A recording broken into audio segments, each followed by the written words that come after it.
Hello, welcome to VR Roundtable, episode 113. My name is Gary, and joining me is Anthony, Steve, and Chris, as always, usual. I think there might have been a slight delay. I think I had a hiccup just at the integral moment when I needed to start the show then, unfortunately. But we're also joined by a very special guest today, Blake J. Harris, author of Console Wars, and he's here to talk about his latest book, The History of the Future, which we're all incredibly excited to talk about. Blake, how are you this week? I'm great. Thanks so much, guys, for having me on. So on short notice, the book comes out in 2 days, which is crazy. And I'm glad to be here. Thank you. Yeah, we're looking forward to talking about this. Let's quickly go around everybody else before we get into the show anyway. Steve, how are you this week? I am doing good. Since we did our last episode, I left Sunday when we recorded last. I hopped on a plane to Ireland. I did a whole week's worth of work in Ireland and came back late yesterday. And intertwined with all of that, I was talking to Blake and coordinated to get him here on the show. So I've had a very, very, very busy week. But I have whiskey in hand. We have a good guest, and I look forward to this show. Yeah, fantastic. Chris, how are you this week? I'm doing great. Yeah, I mean, this is just so exciting for me. You know, Palmer Luckey's been like my idol since I was a kid in high school, which is weird. You know, I'm the younger person on the show, if you can tell. But yeah, you know, I interviewed him in 2013 when I went to some really weird hole in the wall convention about like health and gaming. And I didn't know what I was doing. I was young and I was like, is the Rift coming out? I don't know, you know, stuff like that. So it's going to be exciting to kind of reminisce about the good old days with Blake here. Yeah, we'll get into all of that. Anthony, how are you this week? I'm doing good. Everything's great. Excellent stuff. Samo. Okay, well, I suppose we can get straight into it because we've got Blake for sort of an hour and a half, I think, roughly around that time anyway, which is fantastic for him to join us on VR Roundtable. Thank you as well to everybody joining us in chat, so feel free to ask any questions as well. But I suppose, Blake, let's get into it. So The History of the Future, a book that you've got coming out. Why don't you just give us like a brief overview of what you've done, your writing and that kind of stuff, and we'll take it from there. Sure. So I'll give you some background, how I got started on the book and what the process was like. Feel free to ask follow-ups or direct me if I'm taking too long or tangenting too much. But so I wrote my first book is Console Wars. It's a behind-the-scenes look at the battle between Sega and Nintendo in the early 90s. And that came out in May 2014. And I remember talking to my literary manager right before it came out and saying to him that it was kind of sad that I would never write a book as good as Console Wars. And he said, no, you'll keep getting better at writing with each book. And I said, yeah, no, I hope so. But I never thought I would find another book with interesting technology story, larger than life characters, intersection with entertainment, education, all these pop culture, regular culture things. And I guess it remains to be seen whether this book accomplishes that. But a few months after I had that conversation and after Console Wars came out, I was at E3 and tried Oculus's DK2. It was my first modern consumer VR experience, and I was blown away. And I really became very interested in writing a book like this. But as anyone who read Console Wars knows or is familiar with my writing, I really like to tell intimate, character-driven stories. So for me to tell this book the way I wanted to tell it, it really would rely on access to the core players at Oculus or any other part of the VR industry that I wanted to write about. So I then spent, I think it turned out to be about 14 months of trying to get access with Oculus and Facebook. And fortunately, Palmer Luckey was a fan of Console Wars, so that helped get my foot in the door. And I remember the first time I was introduced to Palmer, he said something that I thought was pretty mature. You know, I didn't really know him that well. I just knew he was very young. And he said that, at that point, 2014, right after they had sold to Facebook for nearly $3 million, he said that, despite all the excitement and the acquisition, he felt that they hadn't accomplished anything yet until they came out with the first product successfully. So he felt like there was no point in, participating in a book. And I thought that was pretty mature, but he also said that he was open to having his mind changed because he was a fan of Console Wars. And so we spoke, and like I said, it took a little over a year to get that access, but starting in February of 2016, so it was like a month and a half before CV1 actually officially launched, or at least was supposed to launch. I guess it technically did. since then, for the past 3 years, I've been in very close contact with several of the people at Oculus. At some point along the way, as you might have heard, my access to Oculus and Facebook came to an abrupt halt, and I'm sure we can get into that later. But it was just super fascinating for me to really spend so many hours talking to these people and getting a sense of how Oculus started, the ups and downs of the company, and and just looking at this resurrection of modern VR through their eyes. And I'll be the first to admit that Oculus did not single-handedly do everything with VR in these past 7 years. A lot of other people are involved in academia, at Valve, at Sony, and all these companies. But I do think that looking at the story through Oculus gives us a pretty interesting prism into what the story was like. And I do think that if not for Oculus, we would not be where we are today. You're mentioning other players outside of Oculus there. And I know in the book, and at least in some of the preview chapters you sent us, that there is sort of some setting the stage with Playful Corp and CCP and several people from several groups from outside of Oculus. How did you go about getting, set up with that information? Did that come through your being privy to Oculus and your networks there, or did that come sort of organically through your process? Because I guess from what I've seen, that while this may center on Oculus and Facebook, there seems to be a fair amount of non-Oculus community involved here. Yeah, well, one of the really fascinating things about Oculus and this iteration of virtual reality that probably someone like my mom or my brother who doesn't really follow tech but likes a good story wouldn't really fully understand is that when you think of a VR headset, you think of the customer being the everyday consumer, and ultimately that's the goal of Oculus and all these places. But really, with a dev kit and with DK1 and DK2, the customer was the developer. So I felt like it was very important to see the story from a few different developer perspectives. And in the case of Playful, eventually launching Lucky's Tale, and CCP with EVR and then eValkyrie, it was a nice way that I knew would intersect with the end of it, or at least part of the end of the narrative. And I think it was really helpful. As I mentioned earlier, I did my first book, Console Wars, and it is largely about the Sega side of the Sega Nintendo battle, but you also see Nintendo. But I wouldn't necessarily call it a regret, but if I were to do it over, I would have loved to see that story too from the perspective of developers. And developers weren't even their core customers, but I would have loved to get a little bit more into Acclaim or Capcom or any of that stuff. And so I thought that this would be a unique opportunity. And particularly because of, I think, like the financial component. Like CCP is a pretty big-sized developer, and Playful was a startup developer, and nobody could deny that at least the team at CCP and Paul Bettner's team at Playful, they all had the passion for VR. That was never in question. It was more just a matter of, is this a viable thing to do? Playful only continues to exist if they make money, and CCP, as we know, their VR division only continues to exist if they make money, and it doesn't anymore. So looking at this just from a different, I think that 95+% of people try a DK1 or whatever anyone's first modern VR experience was and goes, oh my God, that was so cool. But coolness alone is not enough to warrant an investment. And without that investment, I don't think we move forward. So looking at that from the business side was important to me.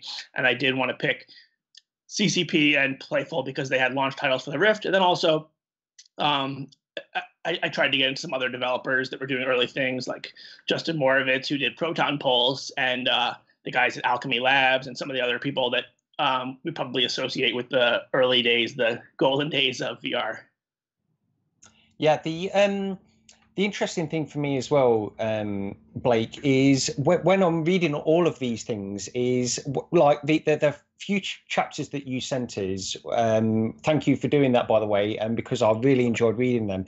But it's like the enthusiasm these people had. Like the early developers back in VR, obviously they had enthusiasm in order to get this. But I think we get a little bit disillusioned in the VR community where we see developers bringing out these games, and there's a certain extent where we feel like, they don't really care about VR or the future of VR. They're trying to make a quick buck or something like this. Obviously, that's not true, because there's not really a great deal of money in VR at the moment due to the install base. But reading the book and the few chapters that we have read, that really, it's sort of inspiring to see the people from Cloudhead, CCP, and their genuine enthusiasm for this technology. I think that it sort of reinvigorates your own interest in VR as well, knowing that these developers really like that. Have you got any thoughts on that? Yeah, well, I was actually talking to someone from HTC the other day and asking them a similar sort of question, where regardless of how one feels about HTC, the Vive, whatever, or how you feel compared to Oculus, I'm always of the mindset that as someone who loves VR, I'm just grateful to all these places for investing the resources. And I was asking them, you guys are so early to this, and you're putting in a lot of money and time. How do you avoid the fate where you do all the legwork now, and then it does take off as per your hopes and expectations, and then Microsoft and Apple and all these other companies just swoop in and say, like, thanks for the hard work, which is a little bit of what you're describing with developers, maybe people coming in now or at various points that don't seem to have that passion. And I think that is a large part thematically of what the book is about, because the person from HTC didn't have a great answer, because I don't think that there is a great answer. They're trying to do certain things with their ecosystem and to scale their product. But coming in early doesn't, so much of it is about timing. And I think that Oculus very explicitly and certainly implicitly, dangled the carrot of getting in early would help developers benefit from this growing VR landscape. And I think that remains to be seen whether they're, I think Denny Unger at Cloudhead Games is as early to this and as knowledgeable about this as anyone. But we'll see whether that ends up benefiting Cloudhead Games. But he was someone who was involved with VR back from the MTBS 3D days, and actually designed the first Oculus logo, which is in the book. So I think that's just something sort of like that innovator's dilemma sort of thing, and it just gets into this thematic topic of the right time to do things and whether you benefit from being early. But I'm glad that you used the word passion a few times, because that is really what it comes down to. Like, one of the things that I liked most about Palmer Luckey, and I understand that a lot of people, that he's a polarizing character, and I think there's a lot of fair things to criticize him about, and I can even understand if people don't like him. But the one thing that I think is hard to not admire about him is that the book starts off with him living in a camper trailer, kind of just obsessed with VR, not really thinking there was going to be any monetary reward for this. And those are just the kind of people that I'm often drawn to, who purely are doing this for passion. And, clearly this ended up in one of the best case scenarios for him, at least financially. But, what drove him early on was passion, not money. And a lot of people early on in this story, that's the case for them. And I think that's pretty admirable. Speaking I have a question. About Palmer, go ahead, Anthony. I asked a question already. I was just going to say real quick, did you talk with Palmer Luckey's parents at all for this? I did. They're mentioned early in the book, and I did speak with I spoke with his father. I never spoke with his mother, but I spoke with his father a few times. Do you think, because one of the things that you mentioned is that Palmer is this internal optimist, and he's always thinking about, he's not thinking about why you can't do something. He's thinking about how can you do something, or I forget what the quote was exactly that you had in there as far as that. I'm just curious, did you get a sense from his father that he kind of got that from him, or?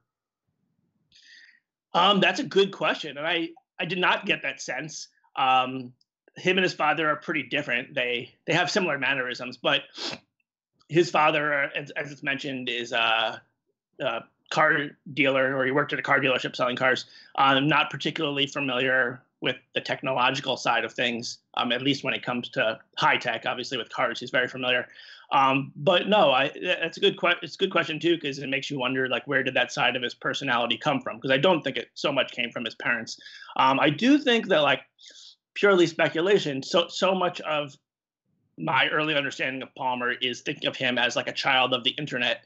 And though he's only 10 years or so younger than me, it does feel like he's from a very different generation than me. And I think because he was homeschooled, because he spent most of his time online, because most of his friends were from anywhere in the country online, like it does fuel that sense of, I can figure out how to do this. The information has to be out there somewhere, and I'm going to find it. And I think that is probably a big part of where that side of his personality comes from. One quick bonus question. Wait, Steve, one sec, because I just want to piggyback off that last question. Because you're really familiar with the whole retro thing, you know, doing console wars and Nintendo and Sega and all of that. Isn't it kind of interesting that, I mean, this is almost like a sidebar thing, but there's a lot of younger people that are really interested in that era, you know, the retro gaming era. And Palmer was kind of interested in retro gaming to a degree. Like, didn't he kind of start out just trying to like portabilize all these like retro stuff? Yeah, that's a great observation, because I mean, certainly it must have helped for me in his reading console wars. I kind of imagined that for people my age, 30s and older, grew up in the 80s and 90s, that there would be an inherent interest in console wars. But I worried that it wouldn't really translate or be interesting to younger kids. And to some degree, that's true. But like you said, before founding Oculus, Palmer's real big claim to fame was founding a web forum called Mod Retro, which was devoted to modifying old consoles, particularly portabilizing them. And that's where he spent most of his time every day. And that's where he made a lot of his friends. And I always did like the fact that Palmer was fascinated by technology from before his time, because I think that it's not uncommon for people to sort of look to sort of ignore the past and think that this moment now is the only moment that matters. And, whether it was, Palmer has publicly talked about this thing. It's not all that crazy or exciting, but him and his friends have, talked about potentially doing some anime, at some point called The Last Hot Rod. And it's about a future where cars are autonomous. And it's about some misfit group of kids or engineers that know how to handle old cars. And I just think of the fact that he's interested in those kinds of things, like semi-nostalgic sorts of engineering, is symptomatic of the kind of person he is. He still wants to know how things work beyond his time. And I think that was certainly fascinating for me. It's probably a good entry point to our relationship.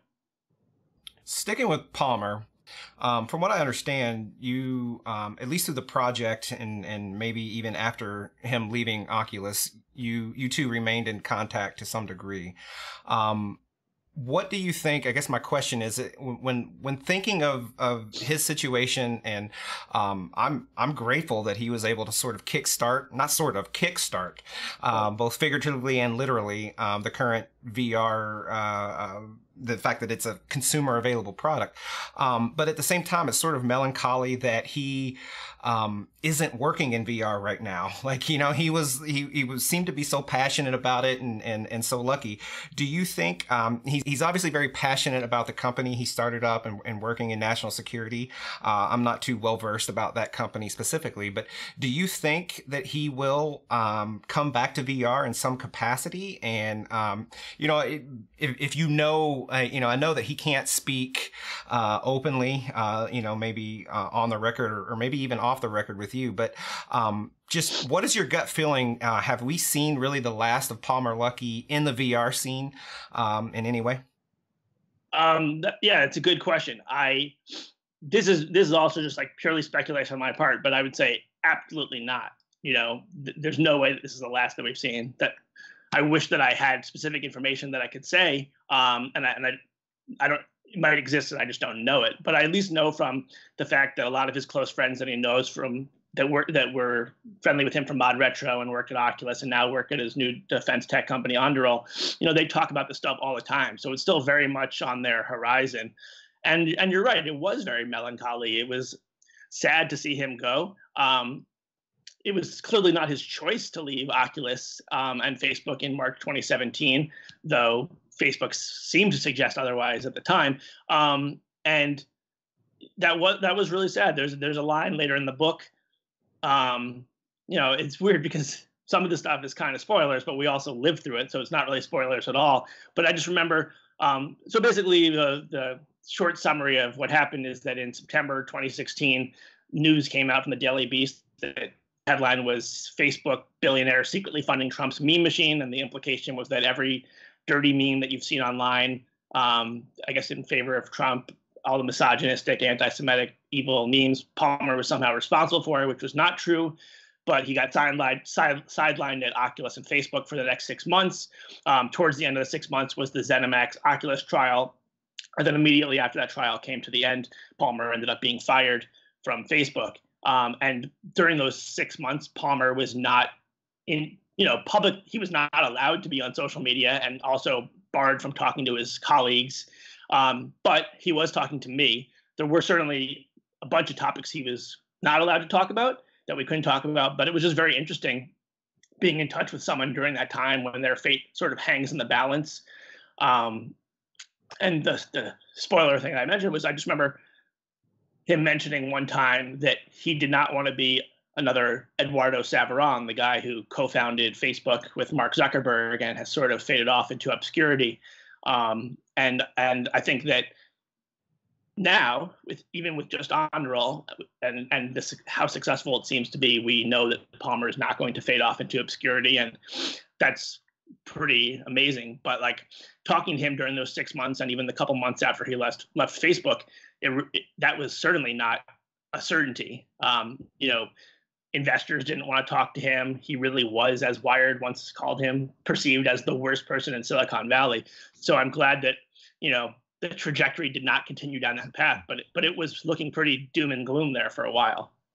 You mentioned spoilers, and just to kind of give you a backdrop, the community watching the show right now, I'll say are very, very deeply passionate about VR, and we didn't get a chance to chat too much before we started recording, but I'd imagine you're going to go on some promotional tours and other media outlets, and those will be sort of wider, maybe tech-centric outlets. Here on VR Roundtable, this is a very narrow focus core of VR freaks and geeks. And I say that because they are going to be familiar, the audience here are going to be pretty familiar with the sort of the founding of Oculus, the story of Palmer Luckey, and getting into your book, what, will they have, will there be some snippets and some sort of behind the scenes, some deeper information that maybe the people on MTSB and the early days of the Reddit on Oculus, what will the deep rooted fans that are so vested in this technology and this sort of story, what will they get out of the book? Will there be something for them? That's an awesome question, because I should say that when I was writing Console Wars, which I reference so much, not because I'm trying to sell copies of Console Wars, but for me, it was like a life-changing experience. It was my first time finally doing what I love for a living, writing, and it was also my first writing experience. It wasn't like I wrote for years for Polygon or Verge and all that stuff.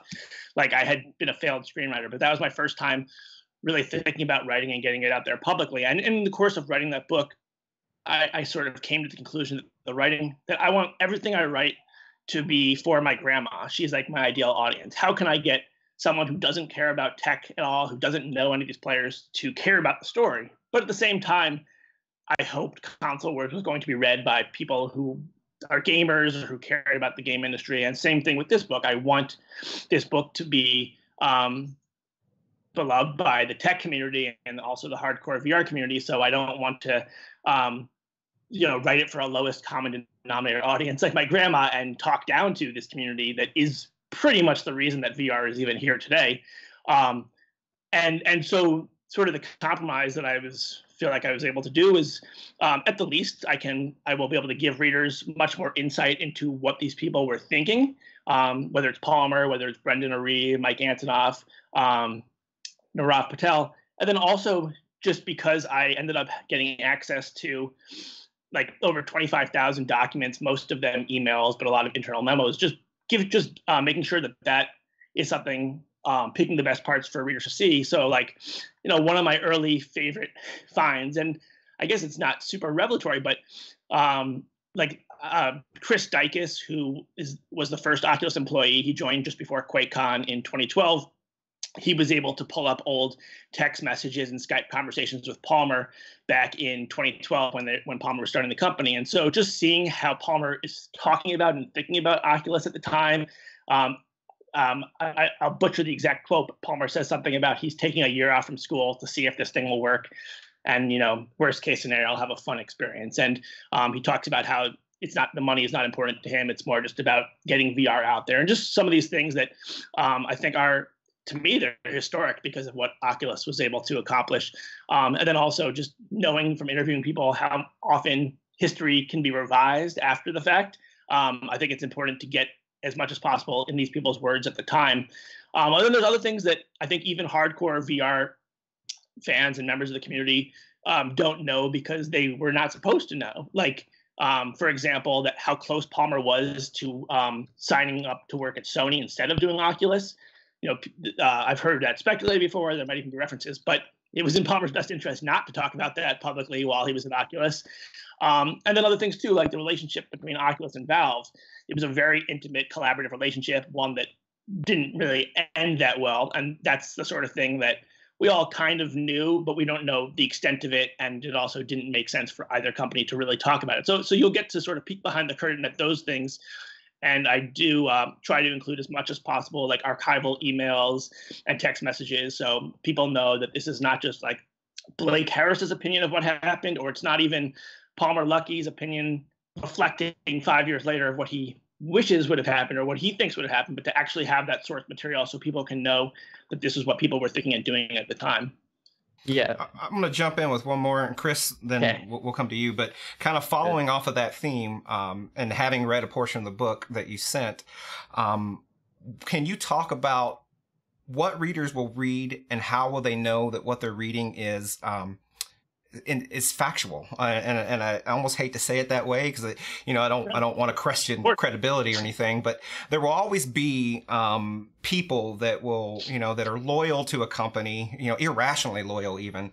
Shout out David Haney, and they will try to spin what you say and will say they'll just try to argue against it. So going back to my previous question, this question to those of us that are really vested and really kind of care about this story and want to get a factual account, can you talk about how you wrote the book, how you basically, how it's truthful, but I imagine that you had to sort of tie some things together so that the book wasn't a copy and paste of emails and such. So it had to at least be enjoyable, right? For sure. And I would say that, it's a good question, but it also just gets to what was critically important for me. When I was writing Console Wars, I stand behind the accuracy of that work, but it was also something that happened 20 years ago that the conversations in that were recreated and there was a fictional element to it, though I did work with the people involved. So it wasn't like I was just sitting there making stuff up, but, it was more about capturing the gist of the history than it was actually capturing snapshots. And this book, because I had access to so much material, had a little bit of a different objective. And then especially after what happened with Palmer in 2016, when I saw firsthand how the media, in his case at least, used spin and misleading statements to create a narrative that was not true and also held no accountability for that lack of factual accuracy, I really felt like that was a challenge to myself that it would be pretty crappy of me to cover all that and not do a better job myself. So there's much less, I feel like, of me as the author in this book. I mentioned in the author's note that I really tried to step out of the way as much as possible and let the characters tell their own story. And I also mentioned in there that I was heavily influenced by my experiences writing oral histories and doing documentary work.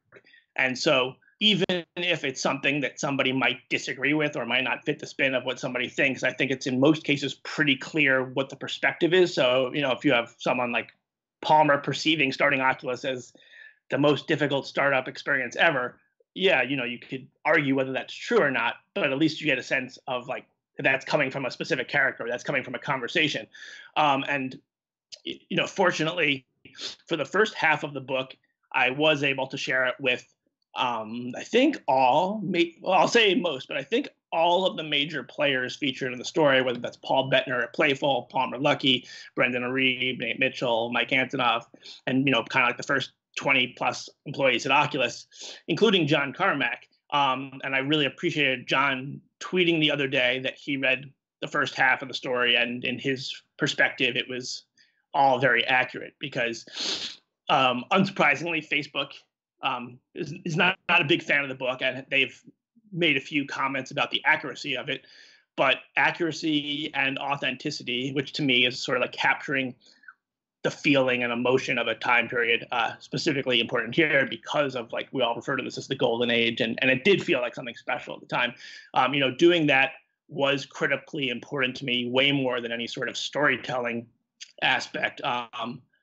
So I guess as we also find today, it's hard. There is no exact answer for how to prove something is accurate, with things being able to be doctored, with narrative and spin being able to change things. But I can say that was the most important guiding principle for me. And fortunately, the people that it's about have publicly, or at least privately, told me that they find it to be accurate. So I feel pretty good about that. That's awesome. Yeah, like as a VR nut, like I think there's so much in this book that you can learn from it. Just hearing like the background story on everything was fascinating, because all I knew was like, okay, DevKit 1's coming out. The Kickstarter's huge, but I didn't know everything that led up to that. So like, it's fantastic to just start to peer into that, and I can't wait to see the full book. I also thought it was really cool to see what Mark Zuckerberg thought about VR back in those days. That was so weird for me, because like he would always, every once in a while he'd come out and be like, yeah, VR is the next big thing, but we never knew if he really, embodied that, he really thought that. And it was cool to see what he thought about VR. So like, what was it like learning about like those early days, like emails or messages from Mark Zuckerberg or him visiting Oculus early on? What was that like? It was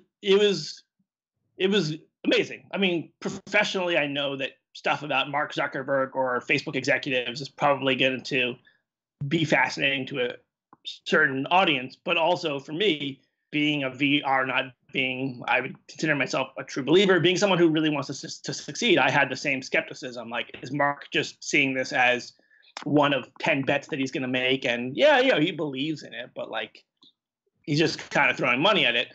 And to see that he does seem to be sincere about it.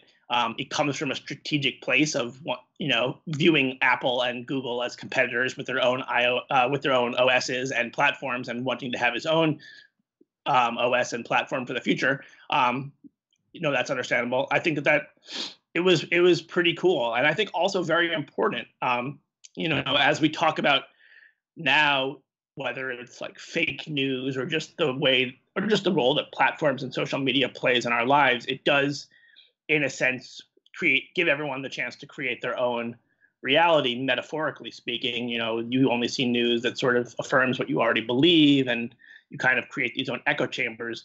And I don't know whether that's a problem or not, but given that virtual reality is a threshold beyond just interacting through a screen, I think it's important to see how the leader of that company feels about these things, and feels about things like privacy, and how he sees the future. Hey, I have a question. Go ahead, a question. This is like the number one question I'd want to ask you of this whole entire session is a question that has been in my mind for quite some time now. And that is Facebook, they paid $3 billion for this. And my question is, do you think Mark Zuckerberg and the powers that be there, the brain trust at Facebook, like in their private moments, if they could go back in time, would they still do that? Would they still pay $3 billion for Oculus? Is this like ultimately, I mean, obviously this is going to be decided like 15 years from now, right, when we find out, but do you think they kind of look at this as almost like, oh, they kind of screwed up. They may have paid several billion too much, or maybe they could have did this without even bothering with Oculus? That's an excellent question. And And I'm patting myself on the back a little in saying that because I've asked that of early Oculus founders and employees in the past few months. In their opinion, they don't basically, like, I've asked, like, do you think that Mark regrets buying Oculus, or that he regrets buying Oculus at that price? None of them seem to believe that he would, but I also can understand that from their perspective, you know, this is their baby. It would be hard for them to say, like, yeah, he overpaid for us. The thing that I keep coming back to is just looking at old statements that Mark has made in the past, even years prior to acquiring Oculus. You know, one of the things that, you know, it was a big decision for the guys at Oculus to sell to Facebook, or even just to sell at all. So I shouldn't even make it seem like Facebook was a specifically difficult, challenging thing. But one of the things that inspired them was this idea that Facebook was going to give them the autonomy to do what they want, and that in the past, Mark had made a lot of statements about how he doesn't buy companies just for the company or for the product. He buys it for the people. And he had made some statements in the past about, like, he thinks Facebook is a founder-friendly company, and he buys the company for the founders. And here we are, almost the 5-year anniversary of the acquisition, and almost all the founders and early employees are gone or about to be gone. So I think that if you're looking at it from, you know, I think that market share wise, like, it doesn't justify the acquisition at this point. But if you were going to say, well, it was never about that, it was about getting these talented people, then I think that you have to look at the fact that, yeah, John Carmack is still there and probably going to be there for a while. I think Michael Abrash is still there and probably going to be there for a while. But beyond those two, I don't think many other early employees are going to be there. And as much as I admire Michael and John, I don't know if they were enough to justify a $3 billion acquisition. So I don't know. I think that I would have to imagine that he regrets it in some way, or that if he doesn't regret it, it is more about, you know, looking at the tangential and supplemental aspects of the acquisition. Like, buying Oculus did jumpstart Facebook towards more hardware, being more of a hardware company, and also get them to really prepare for this next generation platform of AR and VR. As we know, there's over 1,000 people at Facebook now focusing on this, and that probably would have been harder to mobilize if not for the acquisition. But then again, like the end of your question, like, could they have done this without buying Oculus? It seems somewhat likely. There's a couple of questions that I wanted to ask based on that anyway, but the first one I wanted to get to, Blake, is to do with the so you had insight into Facebook. Now, this is the thing that is really intriguing to me. Now, if supposing some kind of journalist or author just approached Facebook and said, I want to write a behind the scenes sort of biography of how the inner workings of what goes on in Facebook, I think they would immediately get refused. There is no way that would happen. But because you had your interest in VR and the Oculus way to get in there, I think this is actually probably equally as interesting. This book is equally as interesting to people who are fans of VR as to people that are just interested in how Facebook works behind the scenes as well.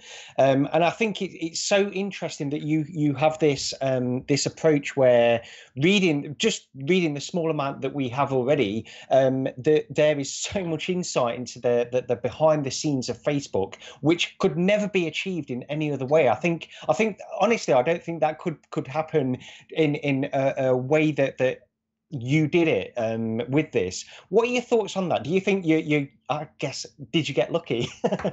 Oh, no, I agree with you. I got extremely lucky.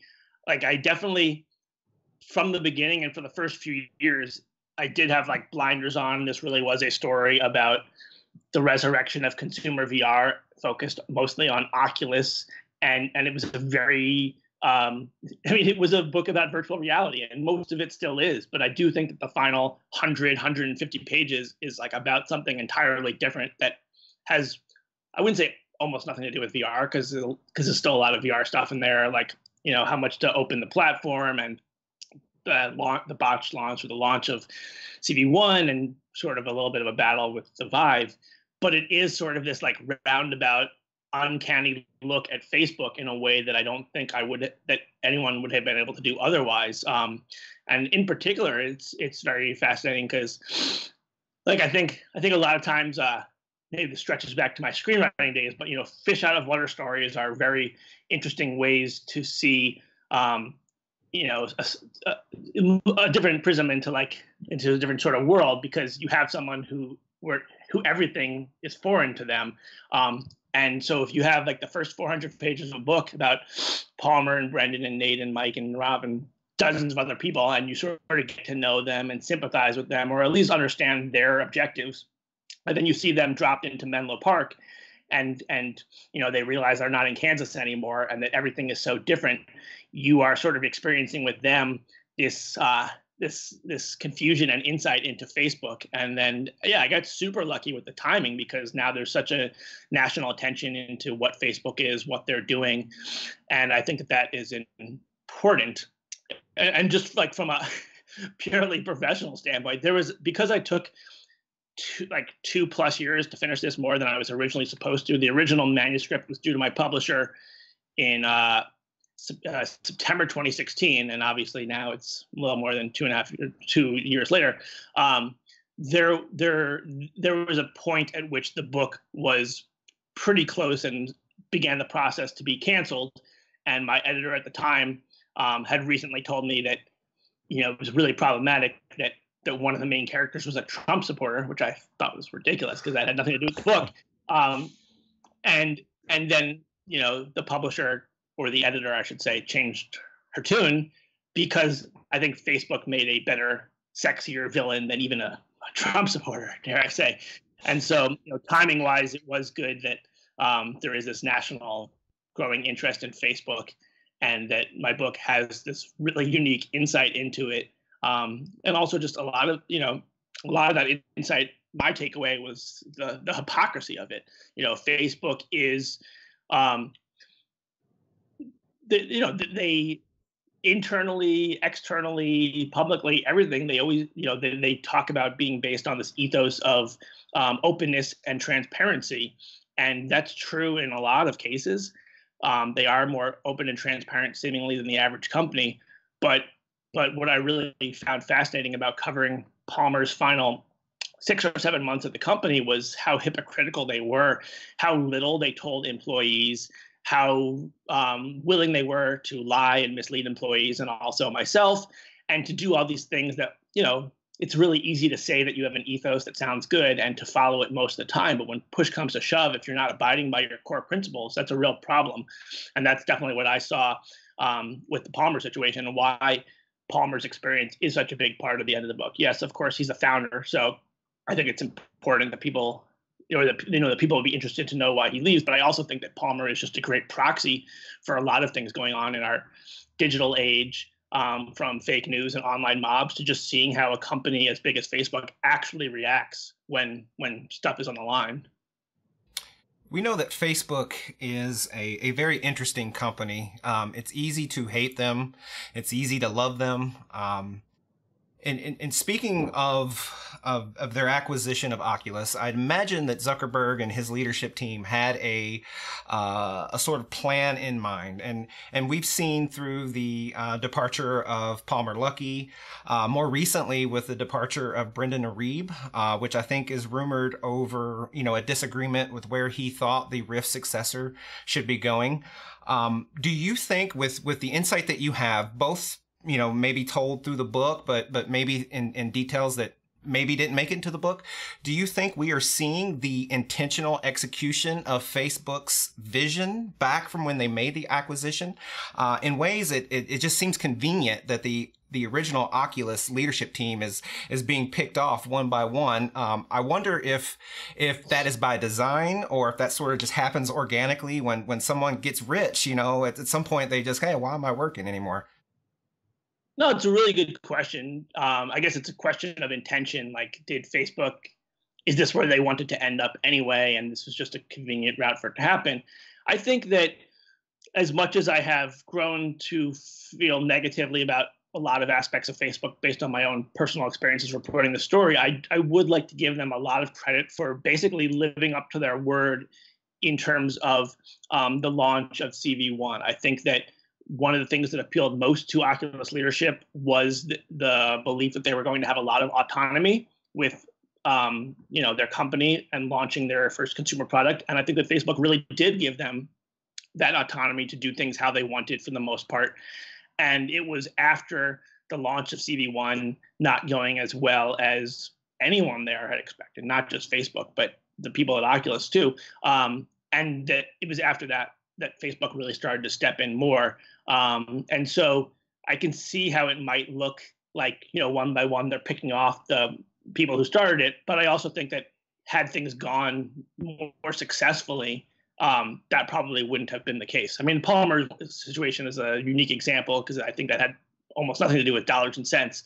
But in terms of Brendan or even, Mike Antonoff, who is a co-founder and programmed the first SDK, he's still with Facebook, but he's no longer with the Oculus team. So that's sort of why I said earlier that he's not there anymore. He is at the company, but he's no longer at Oculus. And so I think that had things gone differently, it would have been much more reasonable for us to expect the leadership to be there. But I don't think anyone's particularly happy with how it's turned out. Do you trust, with the insight that you have, do you trust Facebook to be the leader or a leader in bringing VR to the masses? That's a really good question. I would say that Facebook in its current state, or the way that we have our current relationships with big tech companies like Facebook or Google, no, I don't. But I think that is largely based on how much they control all the decision making and don't give the user the chance to make their own decisions. And I'll give you, this is a small example and maybe even a stupid example, but it felt in retrospect a little bit revelatory for me. I remember I met with Andrew Bosworth, who's currently the head of AR and VR for Facebook. And at the beginning of our conversation, we were talking about fake news. So it was unrelated to anything. It was just small talk. And I said to him that I had an idea for one way that Facebook could better, deal with the current issues with news and spreading false stories. And I said that it would be great. I thought it'd be great if when people shared a story on Facebook, there was a little bar that said how much time the person had spent reading it. So, if it said 0 seconds, then this person's just sharing it. All they saw was the title. And if they spent 5 minutes, I'd probably be more likely to read it because I thought, oh, this person spent 5 minutes. Must be a good story. And he told me that they already have something like that that's part of the algorithm. And I came to interpret that answer to be yes, that is a good idea, but we would rather use that information how we think is the best way than to give you that power to make that decision. And so that gets to a theme that I came across a lot with Facebook. And I think that they are generally people with good intentions. They just think that they know best. And maybe they're right or maybe they're wrong, but I'm always of the mindset that the user, consumer, whatever, should be able to decide. And I'd like to make those decisions on my own. And, if you just look, Facebook will tell you, oh, we have a settings feature and you can change things. But if you go to your settings feature on Facebook, there's less options there than if you push start in any video game and see what the options are. For this thing that impacts 2 billion people daily globally, you'd think that there would just be hundreds and hundreds of options for things that you can do to curate your experience to be what you want it to be, as opposed to what they think that you want it to be. And that is why I am somewhat fearful, or at least skeptical of why they don't have my trust in the future, because I don't think any organization trying to appeal to that many people is going to come up with a solution that's best for everyone. And they should give us more power to make those decisions. But like I said, I do think there are people with mostly good intentions, and I'm hoping that will end up leading them with enough pressure to realizing or to believing that giving more decision-making power to the user will create a better experience for the user and then in turn for them as a company. So it remains to be seen, but they, having spent the past few years working on this and getting a unique insight into them, they do not currently have my trust. And it's not necessarily for privacy related reasons. It's just for more of philosophical reasons. I feel like they just see themselves as the ones who should be deciding what's best. And I wish that they gave the user more power. One question I have regarding the whole Facebook thing is, on the one hand, they're probably the best thing that ever happened to this second wave of VR, because without them, how many years back would we have been? Which that's almost like a question in and of itself. Like, would Sony, would any of these other companies, I mean, Valve, yeah, but the question I actually have though is, Facebook being such a huge, gigantic behemoth of a company, at a certain point, like if this VR thing doesn't start to go in the right kind of direction, I could see a company like Facebook, like it's just too small. It's, at a certain point, like where's the cutoff is what I'm wondering. Like, how many more years are they going to give this thing? And if it doesn't turn around, when are they going to be like, oh, well, I guess this VR thing didn't work, and they're just going to say, well, we tried, but it didn't work out? No, that's a super important question, because it's something I think about all the time. And I think that though I have very conflicted opinions on Facebook, I am genuinely grateful for all the money and resources that they have put into VR these past 5 years, because we would not be where we are, and also not just where we are now, but we wouldn't have other companies also competing or investing their own resources. So, you have to be appreciative of that fact. But I do worry that if Facebook were to come out tomorrow and publicly say, like, yep, we tried our best with VR, but it's just not for us, like, I do worry that the industry would kind of collapse, because Facebook has subsidized a lot of the content, a lot of the research, and done a lot of things that have been very beneficial to moving the industry forward. And then I remember, this is like a stupid thing that I shouldn't have been thinking about, but like, if my book, I worry like, oh, my book is damaging to Oculus or to Facebook, like that's bad, because I don't want them to stop investing in this. But I don't think that's something that I should be thinking about when trying to report what accurately happened. So I hope that doesn't happen. But I do worry that Facebook is the biggest thing pushing this industry forward. Where I feel a little bit of confidence is that, as we've seen through like org charts, or just the fact that Andrew Bosworth, who I mentioned, is not just the head of VR for Facebook, he's the head of AR and VR. And a lot of these titles have like that slash of AR and VR.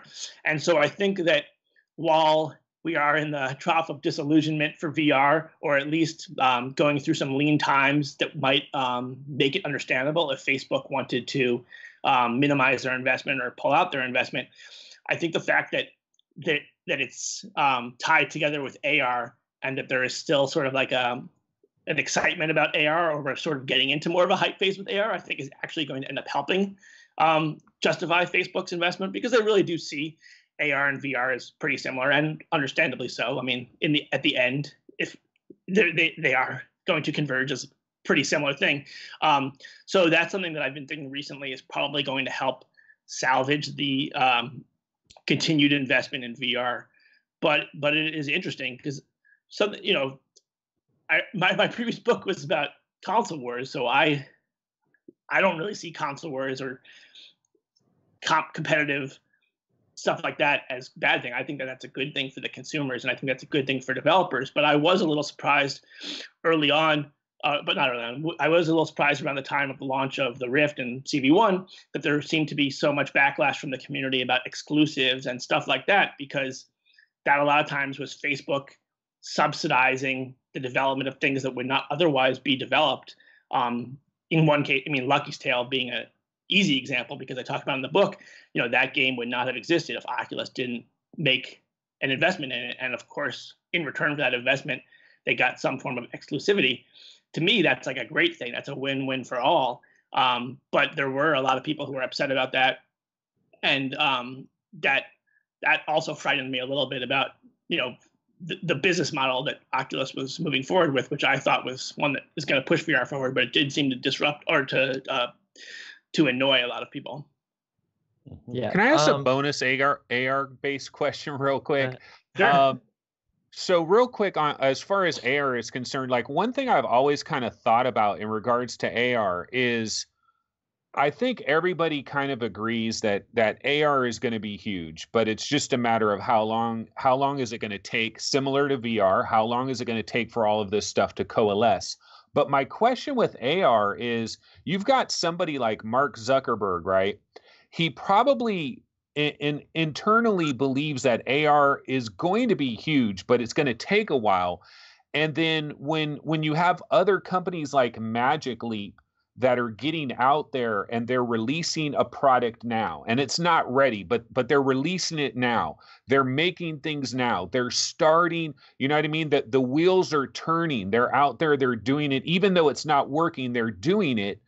Doesn't, like, in my opinion, I would think somebody like Mark Zuckerberg, he knows that AR is not ready, but at the same time, he starts to get nervous, you know, because here's Magic Leap getting in there and they're getting started. And so if you, in the background, if you think AR is going to be big, but it's going to take a while, and then this other company's jumping out there, does that make him nervous? Is that why we're seeing all of these titles AR/VR? Like, is Facebook, like, do you think they're going to start to almost pivot more towards VR? I mean, AR. Yeah, I do think they're going to, but I don't necessarily think it's just because of the fear of competition. I think it's just because the VR has been pretty slow, and at least it's like another exciting thing to be a part of. But that's a good question. I mean, I spoke with people. It's not so much in the book, but people at Facebook who believe that Mark's investment in Oculus was a defensive move, and because he's a control freak that didn't want to miss out on the next big thing, so he's got this, you know, FOMO thing where, yeah, okay, we'll overpay for this, but I don't want to miss out. And so if that really is a part of his thinking, then surely it would be a part of his thinking with AR too, to think like, we got to get there first. And though I can't speak to how accurate that is in his mind and his heart, I think the book opens with a speech that he gave to Oculus on the day of the acquisition in March 2014, and he explicitly talks about missing out on the smartphone revolution and not wanting that to happen again. And so there is, you know, I don't know to what degree it influenced his decision making in the acquisition, but the missing out on the smartphone wave is a huge part of all this, and that's something I've been thinking about more myself, and I'd kind of be curious to get your guys' takes too, because on the one hand, you could say, like, I do feel like a lot of expectations for the VR/AR, just VR industry over the past few years, people see it as like the next platform after smartphones, and they are basically, what I'm getting is that they sort of anticipate an adoption similar to smartphones, whereas talking to people like Palmer Luckey or Nirav Patel, or just thinking about it myself, I always sort of imagined that the adoption of VR, or maybe even AR, like, would be much more like the PC computer revolution of the late 70s, where you have Apple as like the darling success story. But then again, that's in the late 70s, and my family didn't own our first PC until I think 1995. So it wasn't like this thing went mainstream right away. It really did connect with an enthusiast audience and then slowly grow. And at first it was much more for business, and then eventually it came to the mainstream. And that was, I don't know that I thought it was going to take 17 years after the acquisition by Facebook for this to go mainstream, but I did not expect it was going to be like, oh, next Christmas, every kid's going to want to have a Rift or a Go or a Quest. So I'm curious what you guys thought when, as people who have been interested in VR and this excitement for the past 5 to 7 years, like, what was your sort of best case, most optimistic scenario for adoption? And where we are now, yes, it does feel like a bit of a letdown, but had I asked you 5 years ago or 7 years ago, would you be surprised by where we are now? I'll jump in, then we can go around the round table. Yeah. Well, everyone hit this answer quickly. We're not where I thought we would be. When I first donned a VR headset, I thought, damn, I am in the game. Like, there was something, the stereoscopic vision, the scale, the depth. I thought it was revolutionary and pardon the pun, game changing. And to a degree, I still think it's the future. You know, the VR and AR marrying, it has so much potential, and companies are going to figure out a way to monetize it. I think the biggest problem we have now is software. You know, it's difficult to break the cycle. 30 years of gaming, just keep it in the scope of gaming. 30 years of gaming has become this well-oiled industry that has worked out all the kinks and has become very lean. We haven't seen price changes in gaming in a long time. Mainstream games are still $59.99. They've been $59.99 for forever. And so, it's a well-oiled machine. For it to kind of break that cycle and do something different is taking longer than I thought it would. And I think right now the gamers, the tech enthusiasts, are what is going to have to get VR off of the ground. And I think that's kind of what Oculus was thinking, and then Facebook also with the acquisition. Because if we think of Facebook, they've come into it supporting a gaming-centric focus. We think Facebook is a social platform. It's, they bought WhatsApp, they bought Instagram. It's social, but their involvement for the most part with Oculus has been steering them down a gaming road. And I don't know if that's the John Carmack influence or what it is exactly there. And I think we're seeing now they're starting to try to push whatever weight they have around and start steering it more towards the social, trying to find a way to make it more ubiquitous. I'm not optimistic that they're going to get there, because I'm not sure just yet that someone who is content socializing on their smartphone is going to want to go through the friction of putting on a headset of some sort. So I would love to see gamers kind of carry it across closer to the frictionless threshold. So really, I'm in a state of confusion and disillusionment, as we've mentioned, and I don't know, really what it's going to take to cross the line. I'm just sitting here with my fingers crossed that we do cross the line in one form or the other. There's well, actually, Chris, you've why don't you go first on this one? Go ahead. Yeah, sure. I think I thought so much more was gonna happen. Like I was still in high school back then, and I was like, I tried the dev kit one, and like immediately I'm like, man, this is like totally the future. I was blown away. I remember my first reaction was me putting it on into Minecraft for my old Minecraft gaming channel back in the day. And, what a fun time. But yeah, I was just blown away. I'm like, man, everyone's going to want this. But, on one hand, I thought it would be way more. On the other hand, I think it's starting to get there. Just in my college, it's a college full of gamers. Everyone's game majors here, game design, game programming. And, there's starting to be more and more VR games every year. It's definitely slower than I thought. But at the same time, I don't think it's like all doom and gloom. Like, almost all my friends have VR headsets now. I couldn't say that a few years ago. Everyone's excited for Quest. I know like at least 4 or 5 people are buying Quests in my friend group, and like that's pretty exciting stuff. Like you don't that wasn't going to happen a year or two ago. So I think it's getting close. That kind of brought me to a question, but I'll ask it after the roundtable finishes. But yeah, we'll get back to you on that. We'll go straight back to you, Chris. I mean, it's from my point of view, there's an interesting quote in your book, Blake, where Mark Zuckerberg is interested in purchasing Oculus at a certain point. They requested $4 billion. And they said that's too high. And Mark Zuckerberg said in an email that we won't be able to invest that much in purchasing your company, but we will possibly be creating some things for your platform in 5 years or so when we reach 50 to 100 million users. And that was sort of telling to me, because that's obviously, we're 5 years on now, and that simply is nowhere close. Still another month left. They could jump that 50 million number. Yeah. Yeah. But also, I think it shows, to a certain extent, I think it shows a certain enthusiasm for Mark Zuckerberg as well. And he obviously has some enthusiasm for VR. There's no doubt about that.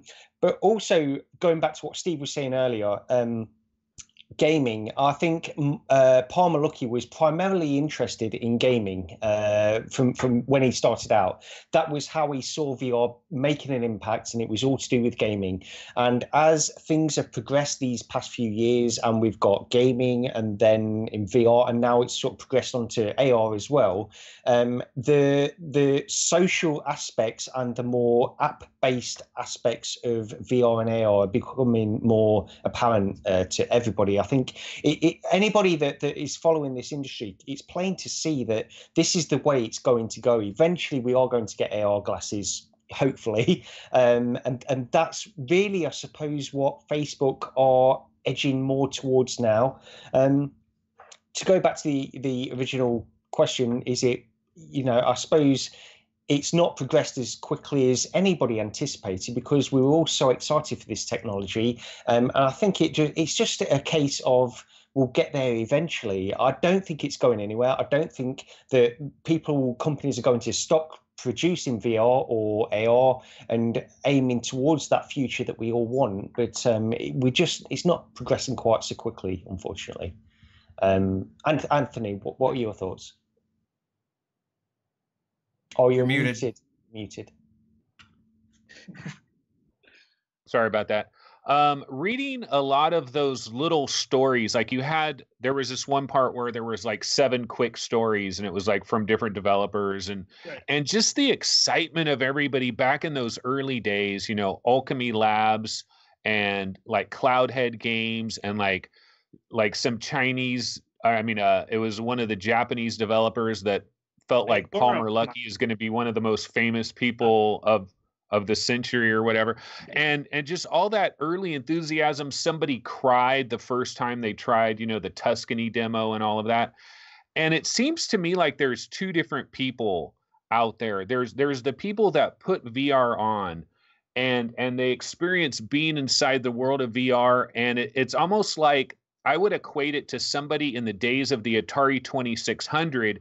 They got the Atari 2600, they played a little bit of it, and it wasn't so much what they were actually playing right then, but their mind started racing ahead to like, oh my God, this is going to change everything. And then there's other people that would get the Atari 2600 and they're like, it's a little square moving around. I can't even tell what the hell's going on. There's 2 different people in this world, and I thought everybody was more like me. I got my first ever experience with VR. I never tried anything, not even cardboard or anything. I ordered a Vive, just like a shot in the dark. And the very first thing that I tried was the Steam VR setup, where these tables are like zzz, zzz, zzz, and those little guys are moving around, and I was looking around at everything, hearing the sounds, and I practically started crying. Like, seriously, probably a couple of tears did come out of the corner of my eye, because I'm like, oh my God, it's over. This is the future. And I still believe that, but it's obvious that there's millions of people that they need to see that 15 years ahead of where we're going. They need to see that now before they're convinced. And the stuff that we have now, it just isn't doing it for them, which boggles my mind. But, it's the reality. And Blake, just a quick reaction to anything we've said, and then we'll go back to Chris. He's got a question for you as well. It's difficult managing 5 people on the show, honestly. Go ahead. We all want to ask questions. Yeah. Good job. I do need to go in about 10 minutes, but I'd also be happy to come back next weekend or anytime after you guys have a chance to read the book. Maybe later than that, because it's a long book. But I don't know. One of the things for me is that I loved so much about early Oculus was that it really was that by gamers for gamers mentality, and it really was being created for this core audience of people who, we were more likely to cry when having this experience, like, oh my God, this is the thing that we've been waiting for, or oh my God, this is going to help us step into the game. And in a way, the acquisition, as great as it has been, it did recalibrate expectations and start making us think about more of that mainstream audience, more about getting my mom into a VR headset than I think that Oculus would have been thinking about at that point. And, Palmer started this out as a gaming centric thing. And it wasn't because he thought, oh, this is only going to be interesting to gamers forever. That was very much in his mind, like the way to get it to my mom 20 years from now is you have to start with this core group that needs to have it. And I think that has been a little bit sad for me to see. It feels like Oculus is trying to be more of everything to everyone than it is about satisfying just that enthusiast gaming crowd. And of course, part of that is just what happens when you sell a company for billions of dollars. But I remember more recently talking to some folks at Facebook. I guess not recently. It was like a little over a year ago. It was about a year ago. And these were people who had been with Facebook since like the beginning of Facebook. And they made a direct comparison between early Facebook, which was incredibly popular with college students, and then from there they scaled out. They compared that to like Oculus being incredibly popular with gamers and now scaling out. And I felt like, wow, but we still haven't even fulfilled like that gaming audience thing. Like I remember how popular Facebook was. I was in college and it was so incredibly popular. And as much as I love Oculus and what they had done, I don't feel like we reached that height and fervor. But you see that they are really trying to move beyond that.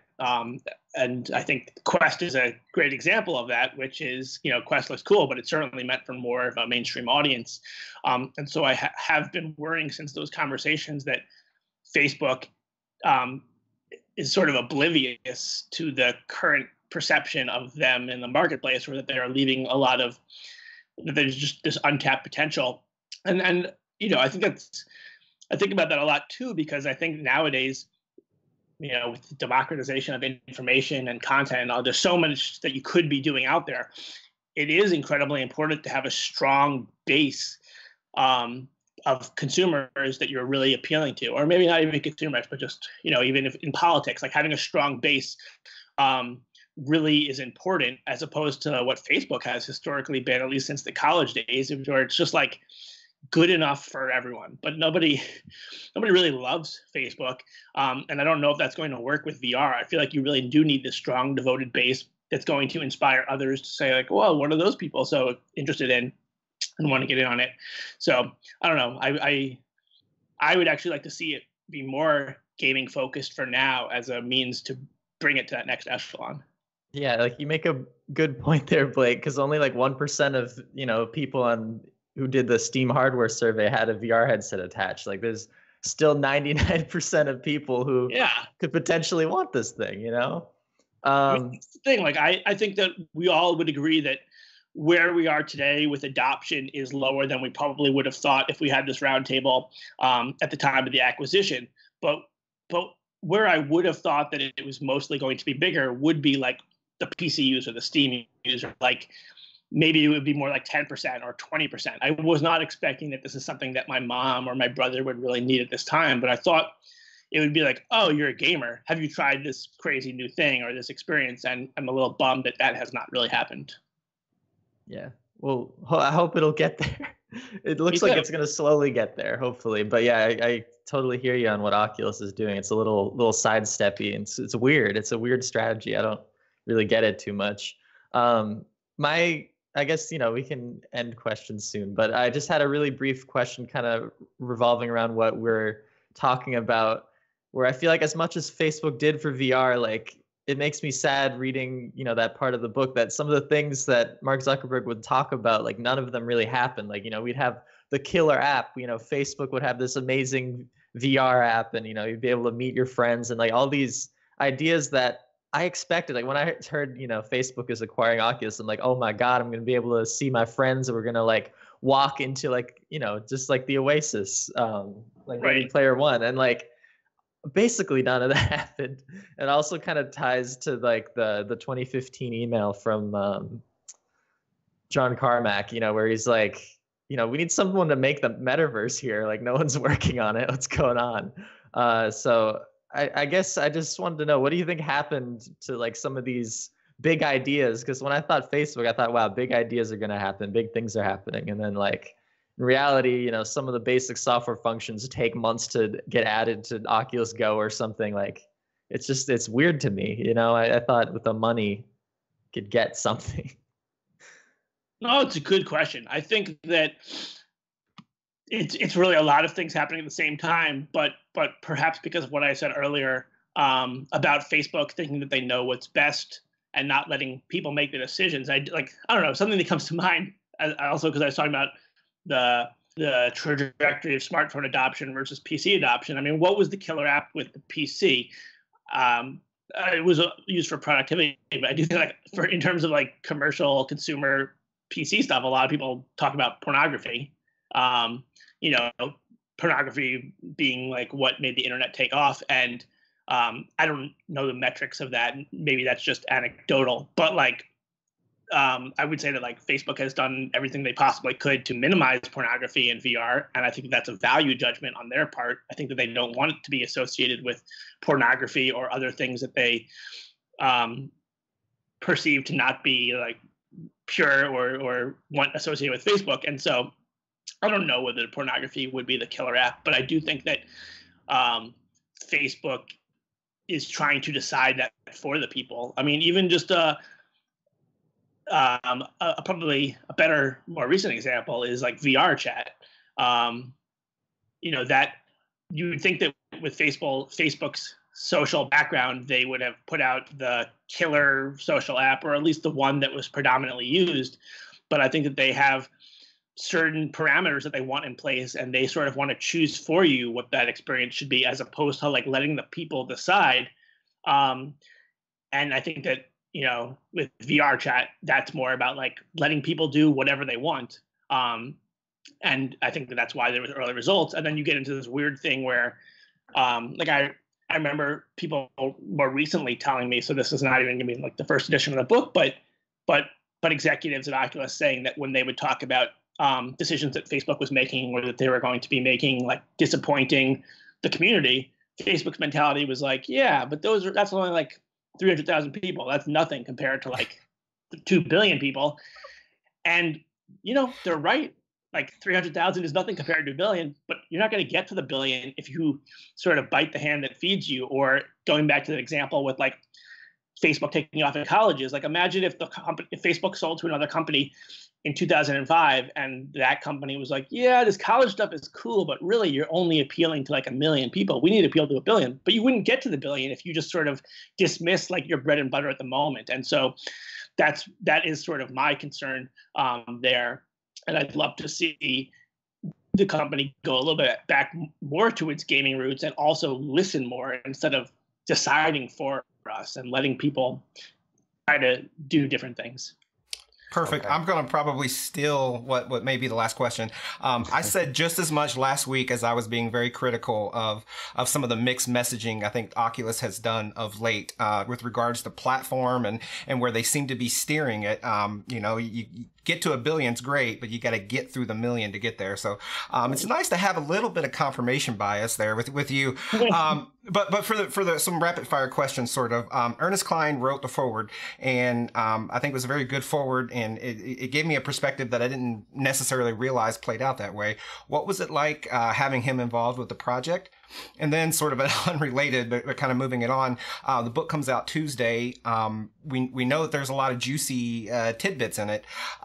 In part, one of the things that we saw here this last week was the email from Zuckerberg and the email from John Carmack. We love disseminating on the show the technical stuff that comes from Carmack or Abrash. Are there going to be any more in the book, any more emails like that kind of gets into their brain a little bit behind the scenes, because we absolutely love that. And if not, I'm sure you're sitting on a stack of information that didn't make it to the book. What are your plans for maybe getting some of that information to us? Great question. So yes, there's a ton of emails and text messages and other archival things in the book. I think that more than any other nonfiction book I've ever read, there's like way more of that. Maybe I just haven't read the right one, so I don't mean to be taking credit if like there's some other authors out there known for using a lot of email techniques. But anyway, I'm of the same mindset as you, that like I'd much rather sort of see this from Abrash's eyes and own words than me trying to translate that. So there is a lot of emails and other messages. The other answer to your question is I'm still trying to figure that out, the best way to get the information out there. But in most cases, I do want to get it out there. Even though the book is 500 pages, there's so much I was unable to include just because of length. So I want to make sure to get other stuff out there. And in terms of Ernest Cline doing the forward, it was amazing. I'm not like a super emotive person, but I remember when I got the email that he said he would agree to do the forward, I like jumped up and down. Like that was amazing. I do think that it is going to probably help sell books, but for me, it was just like his book. I wouldn't have written my book if not for his book. And I know that was so true for so many of the people that I spoke with at Oculus and Valve and Sony, that it felt like just so fitting. So just from like, it was just a real honor for me. And I had spoken to him for like an hour by phone, and he talked about a lot of things that he did in the forward of just like his own personal experiences being a geek and why, how and why he wrote Ready Player One and why Oculus appealed to him so much. So I kind of just asked him if he would mind putting that into the book. And so I'm really happy with how it came out. And it just feels really fitting that he wrote the forward to a book that would not exist if not for his book. Absolutely, yeah. I think the forward is fantastic, actually. But we should probably let Blake go this week.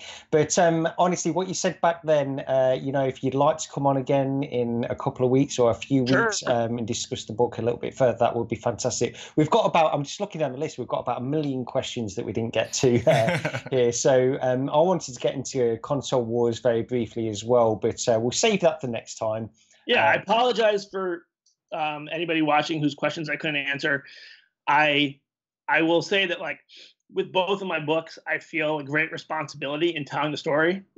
I didn't live it. I'm basically like the custodian of other people's stories. So I try to put myself out there as much as possible to answer questions. So you can ask me directly on Twitter at Blake J. Harris NYC, and I almost always get back to everyone. It might be a little bit complicated this week, but I promise I will try my best to get to you. And I definitely will come back on the show in the next 2 or 3 weeks if you guys want me back. Absolutely. So, if you want to save some of these questions or if people want to return, I want to make sure that everyone's questions are answered. So I will make sure that happens either from your show or if it's asked directly of me. Perfect. So what we'll do here, we say bye to Blake. We can go to a brief intermission so everyone watching the show doesn't have to jump off or anything.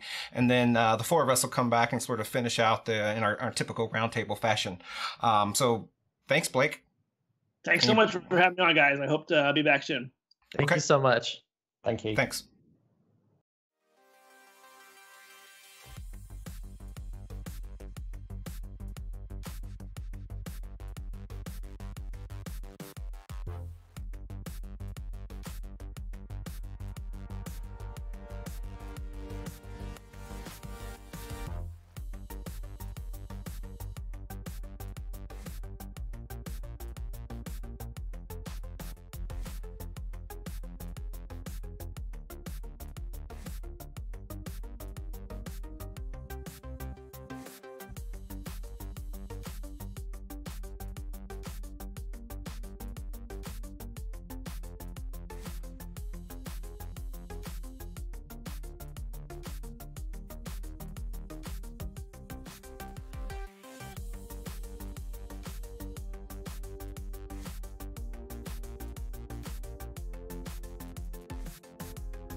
All right, everybody, we are back. We hope you all enjoyed having Blake on. I know we certainly enjoyed it, and we wish that we could have gotten into some more of the details. There's so much information there, and I really think this book is going to probably shake up some noise. And I imagine there's going to be like lots of Reddit threads and lots of people kind of picking certain parts. It's really going to be fuel for the pun intended console wars, the VR console wars, because the anti-Oculus people are going to be picking out parts and kind of saying this proves every bad feeling we had about Facebook, and then the Facebook fans are going to kind of do the opposite. So I'm really fascinated about this book, and I didn't know it was coming. So what about you guys? Was this book on your radar at all prior to this week?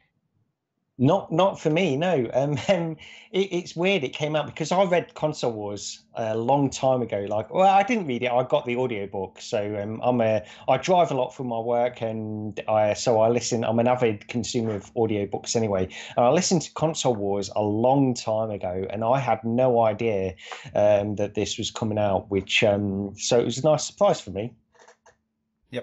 So, Gary, you are our host. I know I had to jump in there as producing, but I'll turn it back over to you as our episode 113 host. Yeah, okay, so let's get into some little news. We are probably going to be going slightly long this week, but we'll try to be relatively brief with what we've got to talk about. So the first little news story we've got down here is a blog post by Nate Micheal, which came out last week. Nate Micheal of Oculus, of course. He was talking about some big reveals and some surprises over the coming months.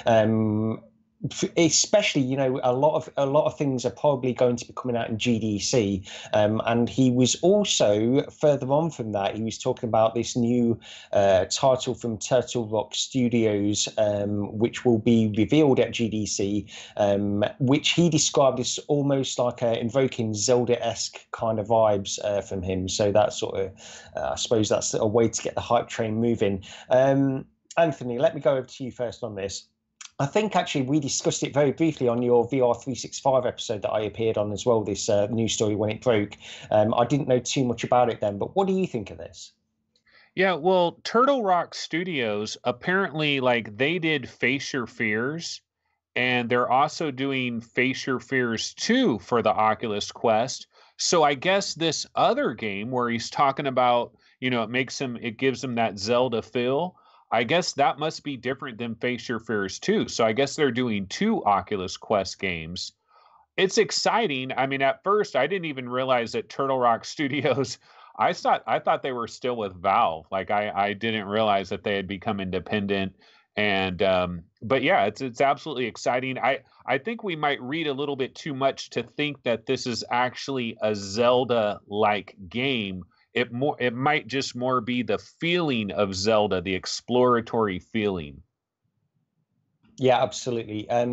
So with that in mind, Chris, you know, this Zelda-esque thing that he's referencing in this, but also some big reveals and surprises for 2019. What do you think of this?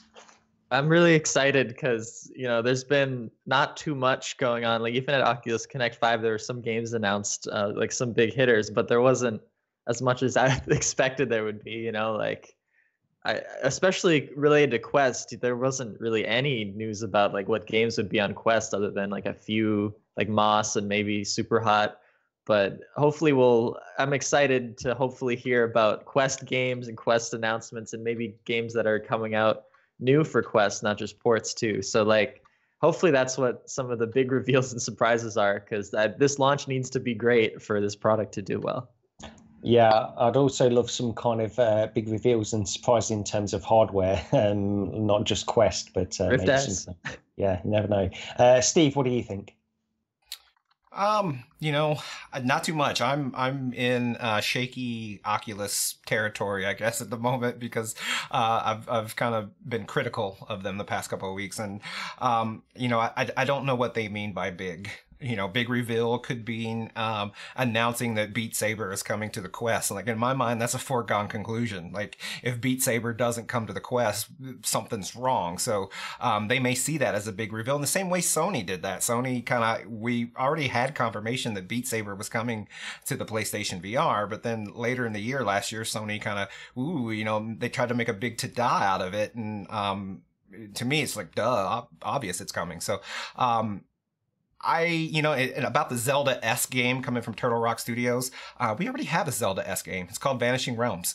I want more of that, so I'm not going to be certainly against more content. I mean, I said earlier with Blake that I felt the biggest problem for VR adoption right now today is content, and that we need more of it, and we need more high quality content. So if this big news and surprises is in fact sort of like a out of nowhere Asgard's Wrath type big game announcement, then I say hell yeah.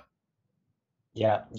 I suppose content is, we always talk about like content being king, and there's a balance. You know, we all want great content, we all want great games to be coming out, but also deep down, I just want new hardware at this point. I want a fantastic headset to come out.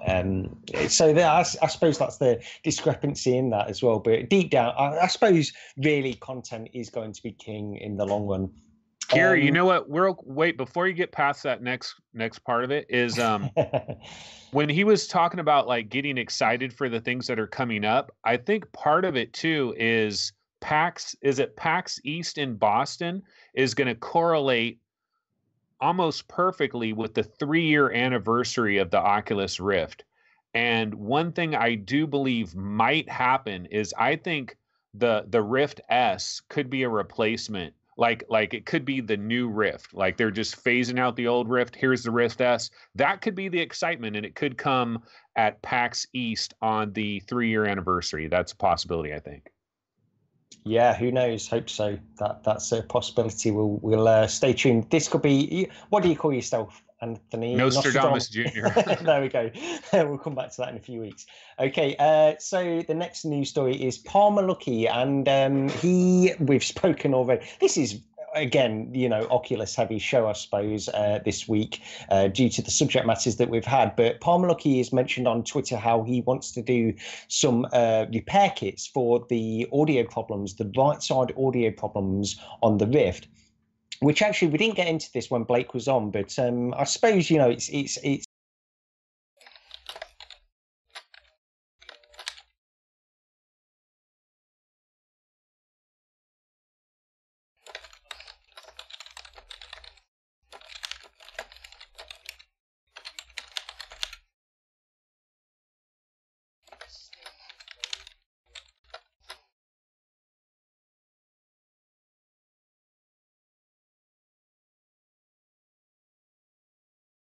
people have had this problem, but I guess it just happens after warranty, so you're kind of out of luck there.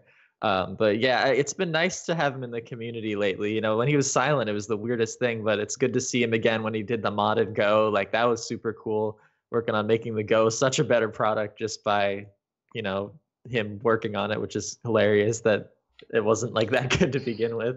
And then, this continuing to help consumers in VR, I think is great. I think he's also like a moderator of the Oculus Reddit, so he's around. So I'm really happy to see that. Yeah. I think we lost a little bit of my audio there, unfortunately. So I went to type a response in chat, and I typically mute myself, but looks like I muted you, and everyone heard my keyboard clicking. So that stuff's gonna happen. I try to be a well-knit producer, but I make mistakes. I'm only human. It happens. It's fine. So let me just reiterate. We're talking about Palmer Luckey, talking about the repair kits that he's planning for the Rift, the right side audio problem. Anthony, what do you think of this? I've actually avoided this story because I feel like if I read this story, then I'm going to have that audio problem. So I've seen the headlines and I'm like, okay, yeah, that's great. I'm going to move along. So I haven't actually looked into it. I do want to say really quick though, thanks to all the super chatters. Like we got a lot of super chats this episode. It was happening during the interview and I didn't want to like call that out, but Del Wolfenspager just gave us a super chat and a bunch of others as well. And so thanks so much for all that. Really appreciate it. Absolutely, yes. Steve, so with regards to this, Palmer Luckey remaining in the VR community and trying to make some kind of contribution, what do you think? I think it's awesome. Like, first and foremost, it almost seems like he obviously is a very wealthy person and has resources at his disposal, and that he's probably a tinkerer of still at heart. So he's using those resources, and he made the Rift, or he was very involved in making the Rift. And this is a flaw of the Rift. Most Rift owners have had this problem or are going to have this problem. It is a inherent design flaw, and it almost feels like he's putting the right karmic response out there in and knowing that this flaw kind of got through on his watch in some capacity, and he's making it right. So I think it's absolutely fantastic. Now, when I had the problem with my Rift, I'm not going to lie to the community. I use whatever minimal leverage I have as one of the hosts of this podcast to, I think, influence Oculus in fixing my Rift outside of warranty. And I know that not everyone is going to be able to do that. So having an option, because you're kind of, if the issue happens to you, you're torn between, you know, I have to go buy a whole new Oculus kit. Like I'm going to get extra controllers, which isn't a bad thing. You know, I'm going to have to shell $350 or buy one used if it happens to your Rift. So whatever this kit Palmer's going to put together, I don't know if he's going to sell it on a marketplace or if he's going to just give it to Oculus so that they can give it away to people that make a warranty claim. But however this gets distributed down to the people, I think it's a really good gesture by a person that's committed to the community. Absolutely. Okay, well, let's get on to Asgard's Wrath, a game which I'm pretty excited for. The trailer that came out was, you know, it was good anyway, but they've released a gameplay snippet of this game since, which is really, it shows the difference in terms of gameplay. So Asgard's Wrath is an upcoming Oculus Rift game, and you play as a sort of a warrior on a battlefield of various types. But also you get the option to sort of expand and become like a god and almost like a larger figure within this battlefield and battle other gods, and also transform animals into warriors and this kind of stuff. There's a lot going on in this. But Asgard's Wrath looks absolutely fantastic, and I can't wait to give this game a try. So with this gameplay snippet that we had, there's not a lot revealed, but it does look pretty good in terms of melee combat. We're suffering from all of these things in terms of VR, how melee combat is still not quite there in most cases. And every time a trailer comes out like this, we want it to fulfill the promise of VR melee combat. So hopefully this game will get a step closer to that kind of stuff. Chris, what did you think of this? The trailer looks fantastic, right? Oh my gosh, yeah, I showed a lot of my friends this, and like it almost looks like Skyrim but made for VR, you know, like it has some of those same mechanics, or like smashing crates and collecting money, and like just the interaction with the character and the fake people, like the frog in this case, like this is like a companion character. It just looks so cool. He's like, "Frog, go get that key," and then the frog's like, "I got it, here you go." And like I just love those social looking interactions, at least. So like I am beyond excited for this game. I don't know what it is about it, but I feel like this is the most exciting game to me. Yeah, Anthony, what did you think of this latest trailer? Yeah, I guess I'm kind of the opposite of Chris on this one, just because well, I don't know. I mean, you see a trailer, and when you see a trailer, you start thinking of this grand idea of what the game could possibly be.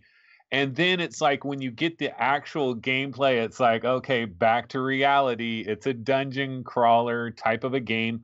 They do have the wet floors down pat, you know. The wet floors look so good. And the other thing is, I'm a little bit worried because these guys just came off of Marvel Powers United VR. And one of the things that bothered me about that game were the quips that all the different superheroes would say, these little, you know, it was like these one-liners. And so the one-liners would always happen. And as long as there's an option to turn that off somewhere, I'm okay with that. And I noticed that in this gameplay trailer, the redheaded lady that's kind of running around that you're playing, she makes quips as well, very similar to Marvel Powers United VR. And it's just, the only thing about that is, unless they're changing it up constantly, that can get kind of tired pretty quick. But it looks good. It looks like another good dungeon crawler. We're probably going to get this around July, summer this year. So it's looking good. It's another primetime exclusive. This you mentioned dungeon crawler there, and that's true. But the early trailers of this didn't make it look like that. Not really a dungeon crawler, like a more open area kind of game. And yet this latest gameplay trailer does make it look like that. What do you think, Steve? I think it may be inspired by God of War, both because of the god play and the scale and such. And I don't think, I've always said that, you know, I've never harped on gamepad based VR, and I still stand by the position I had in 2017. I have it still in 2019, in that in VR with motion controllers standing in your room, I can't do the maneuvers that Kratos was able to do in God of War 3. Like, I'll never be able to physically do those maneuvers. So I feel that as immersive as VR can be, I think it's somehow also limiting. And so this will be interesting. Like, to me, that the first thing that came to mind in title with the whole God aspect was that this feels like it's been inspired in some capacity as God of War. And I almost wonder, like, what can they do to keep it interesting, in the sense of, is it just going to be this weird kind of hold your hand up as a shield and just kind of waggle your sword and take enemies out? Like, that is a major concern that I have, and it speaks more to the bigger concern that I have with a heavy reliance on motion controllers and only motion controllers as a design. Until we see someone pull it off correctly. I don't think the closest in my mind that's coming to me right now is Vanishing Realms. I haven't spent a lot of time with Carnage Chronicles, and maybe someone does it better, but with Asgard's Wrath and with any title, that's just a kind of a recurring concern that I have, in that a game feeling really hooking you and feeling good with the combat, rather than sort of always revealing that you're standing in your room waggling your wrist around. That's a hard thing to design around and eliminate, and I hope that Sanzaru here is able to get around that. Real quick, Steve, go back into Carnage Chronicles. Oh my God, it's like a totally new game. They've killed it. I always had Vanishing Realms ahead of Carnage Chronicles, but now I would put Carnage Chronicles ahead of Vanishing Realms. Nordic Trolls, much love, much love. Check it out. It's like a whole new game. All right. Yeah, definitely agree with that. I think, Vanishing Realms and Carnage Chronicles are both fantastic. But going back to what Steve was saying about the point of melee combat and just getting it to feel right, it's still a difficult challenge. The best one that's going to do it at this point is still a ways off, you know what I mean? So yeah, it's not great. Okay, well, let's get on to another game that's been revealed by Harmonix, Audica. Somebody's put down here in the notes, probably Gary's game of the year 2019, as he loves these types of games. Of course I do. Okay, so I actually didn't. I saw the trailer of it, but I don't know too much about it. Steve, why don't you tell us about Audica? Well, I was hoping one of you guys would. Okay. As I mentioned, I was in Ireland and I was working and I was coordinating with Blake. I didn't get to spend a ton of time. I did watch the trailer, and it looks like, first of all, I have a lot of confidence, even though I never played the Rock Band VR game.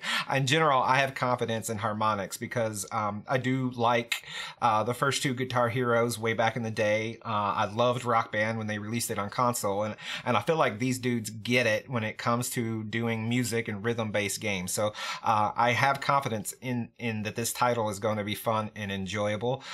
It looks like it may have a little bit of a learning curve. Like it might be striking this sort of middle ground, like not as easy on the surface as, say, Beat Saber, but not, obviously too overly complicated. So I'm looking forward to this, and it's great that it releases soon, or at least in early access it releases soon. So we'll be talking about this one in a couple weeks. Yeah, Chris, so Audica, I suppose rhythm games, and you talk about playing a lot of VR games with your friends and that kind of stuff, so I suppose this is all welcome news anyway for this type of game. Yeah, it looks like a really cool game. I love Rock Band VR. That was so cool to me. That was one of the coolest things. That was when Palmer Luckey was still in the trailer of that game. Like, that's how old that game was. But Harmonix really does understand VR and rhythm games, I think. So this will be pretty neat. But I think everyone's still gonna go with Beat Saber because it's just more fun to feel yourself slicing blocks than shooting things. But it's still another cool rhythm game. It's probably going to be the number 2 rhythm game. So still a good release. Anthony, what do you think? Yeah, the thing that I think about is Harmonix. Think about that company, right? Because when the PlayStation VR came out, they made Harmonix Music VR, which is actually surprisingly good.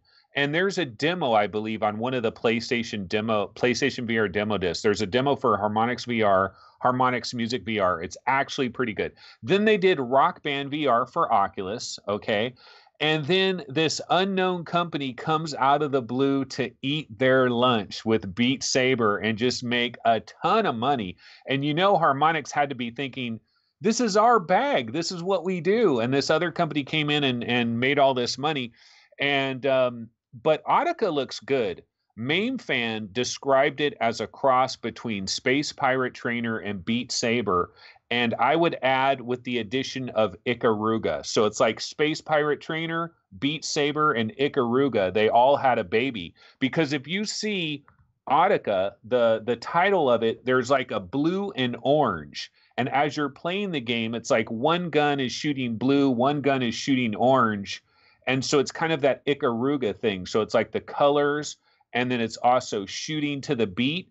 And it's very similar to Space Trainer from the Space Pirate Trainer from the standpoint that you're basically standing in one spot and it's all kind of happening in front of you. Because we just got a release like 2 days ago, a game called Beat Blaster by Ivanovich Games, the makers of Operation Warcade. And that game actually looks pretty good, but you're moving through a world and you're shooting stuff to the beat.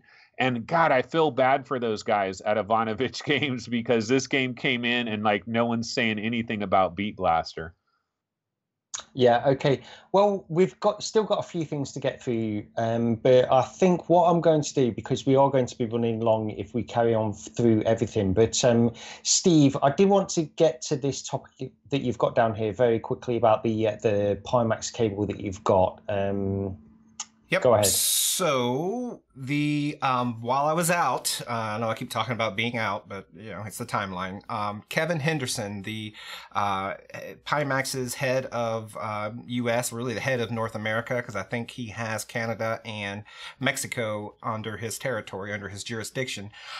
He sent me a cable, so it's outside of the official Pimax support process. So he sent the cable, and I landed late last night and I was up at 4 a.m. because of the time zone change, and I tried it out and it seems to have resolved my problem. So I feel now very confident, even though I've only have maybe 45 minutes or so of playtime, that my Pimax issue was ultimately down to the cable.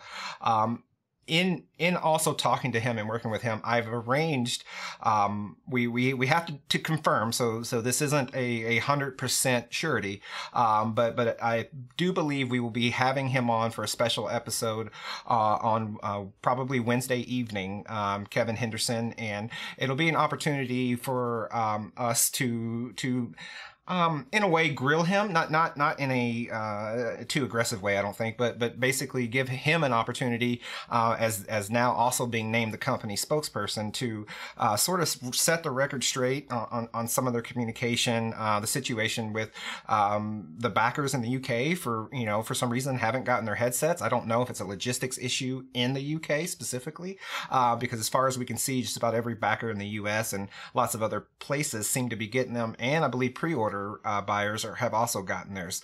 And lastly, next episode, I got the Studio Form Apache strap that's available for the deluxe audio strap for Pimax or Vive, but I also got one for the Odyssey. So I'll be giving those some playtime and be able to review them. So lots of stuff going on and not enough time, unfortunately. Yeah. So keep an eye out on the channel and our Twitter account at VR. Is it VR Roundtable or VR _Roundtable? I don't even know. I should know, but I don't. I think it's underscore. Because hopefully we will have an extra show on Wednesday where we'll be talking to Kevin Henderson about the Pimax. So one thing I think is probably worth getting into this week is Eden Tomorrow. I don't know everybody's time constraints. Are we okay to spend 10 minutes on this game? I'm good. Okay, well, let's go ahead then. So Eden Tomorrow is a PSVR game by Solpix. It's for $20 or £16. It's a sci-fi game. I've played around 45 minutes of it so far, so I've not spent a huge amount of time with it, but I think I've got the gist of it. Who else has played this? I've played it too. Okay. So maybe just me and you, Gary. Yeah, okay. I didn't have a chance to get to it. It looks good, and I want to get to it. I'll probably get to it. Maybe we circle back to it next episode. But no, I didn't get to it. Yeah, same with me. Sure. Yeah, no problem. Yeah. So, well, I can go first on this. The game the first thing I want to say when it first opens up, so it's a sci-fi game. It's set in space, and you crash land on a planet. Now, you see the first opening title screen of this, and I thought, and I promise everybody watching this, I promise this is absolutely true. I saw the title screen of this, and I thought, I am going to fade into some kind of pod. There is going to be some kind of pod to start this game off, and that happened to be true. 9 times out of 10 I'm wrong about this stuff, but that happened to be true this time because it's a sci-fi game and we're used to this a lot in VR.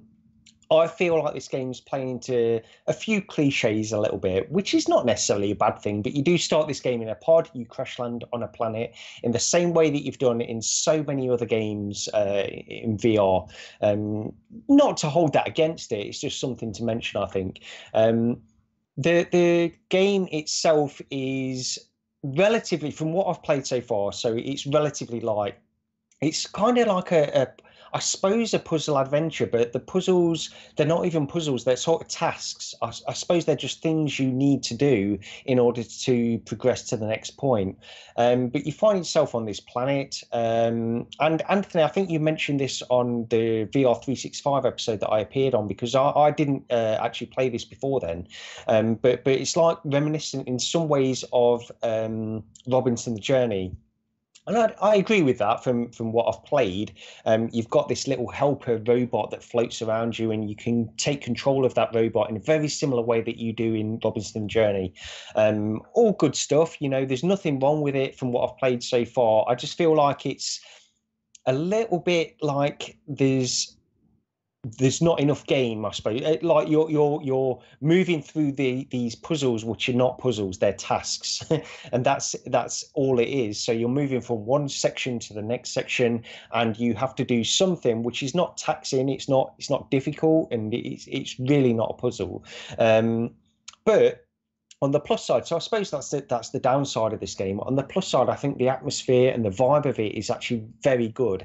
If you're a fan of science fiction, especially, of course, I think you'll still have some kind of this game offers some kind of value, especially for the price. You know, it's not a hugely expensive game or anything like that. But if you're a fan of sci-fi and you want to be immersed within this world, then this offers that kind of thing. And it's not bad. It's by no means bad at all. And I actually quite enjoyed the immersive nature of it. But I just wonder how far it goes. And I've not played enough to really see where it goes. Anthony, have you played any more than that?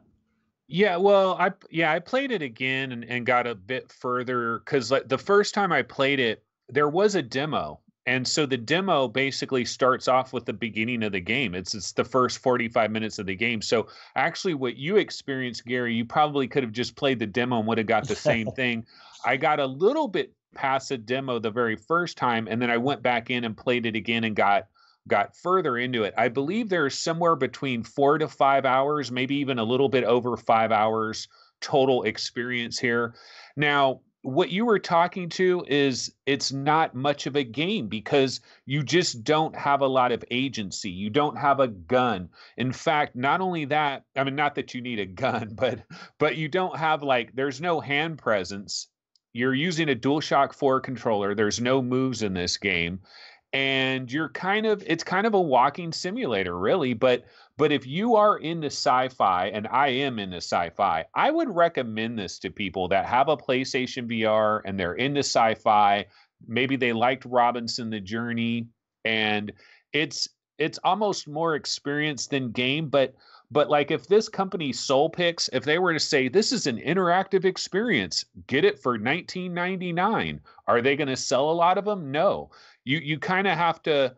I think that's the reason The Invisible Hours wasn't advertised as the first VR movie when it probably really is.